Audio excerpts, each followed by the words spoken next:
Now, our Race in Chicago series, some may find it surprising, others deal with it every day. A population that fights for the most basic human rights is facing a racial divide of its own. Now, members of Chicago's LGBTQ plus community are trying to change all that. Our Chris Hush takes a look at their fight for equality and equity.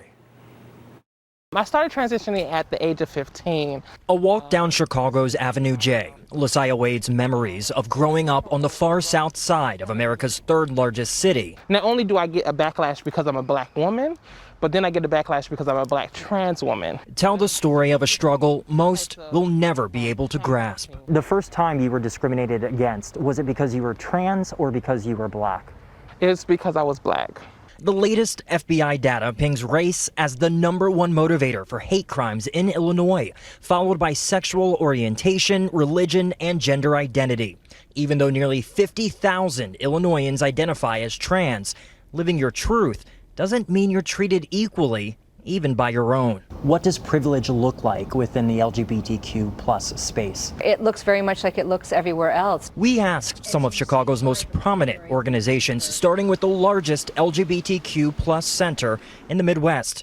The center on Halstead is located on the north side of Chicago. Middle-aged, white, gay men are, have a good portion of the power. Which means that the representatives that are often speaking about the queer experience are not people of color or are not operating with a people of color-centered agenda. Even though the very foundation of Pride was a black transgender woman. That power influencing the organizations that provide critical services for queer, black, and brown communities. We want to be in the planning meeting before the actual meeting to decide the agenda. Pastor Jamie Frazier of the Lighthouse Foundation is an outspoken advocate in the LGBTQ plus space, denouncing the participation of the Chicago Police Department in the Pride Parade. The Chicago Pride Parade was created in response to the violence that black and brown queer folk endured at Stonewall. The Lighthouse Foundation serves as a bridge for queer South and West Siders. Who is the most marginalized?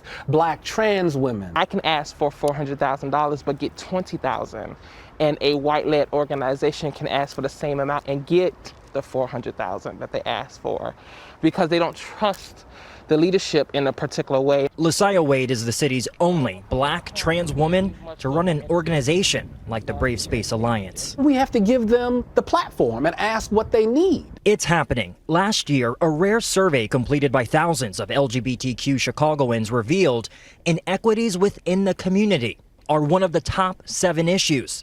Focus group participants made comments like this one. A lot of the services are still focused on white gay men who are able to give them large sums of money. If you are not able to give these large sums of money, you get disregarded. Today, Howard Brown Health is conducting a new needs assessment, but this time specifically for LGBTQ Southsiders. 40% more to be struggling with housing. 5 times more likely to be on the receiving end of violent crimes. It is here where Southsiders could see their first LGBTQ social services community center within the next decade.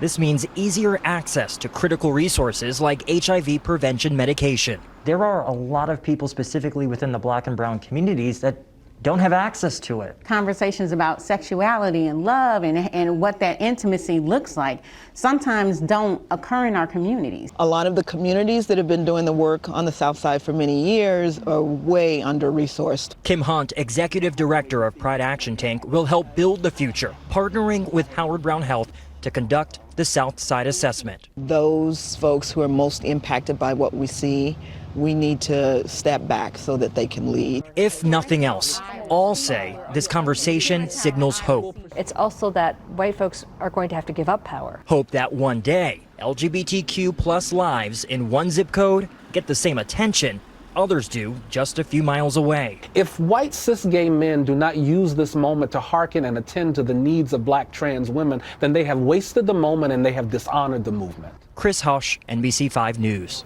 Long way to go, but the first step is recognizing the issue. Absolutely. Our thanks to Chris for that report.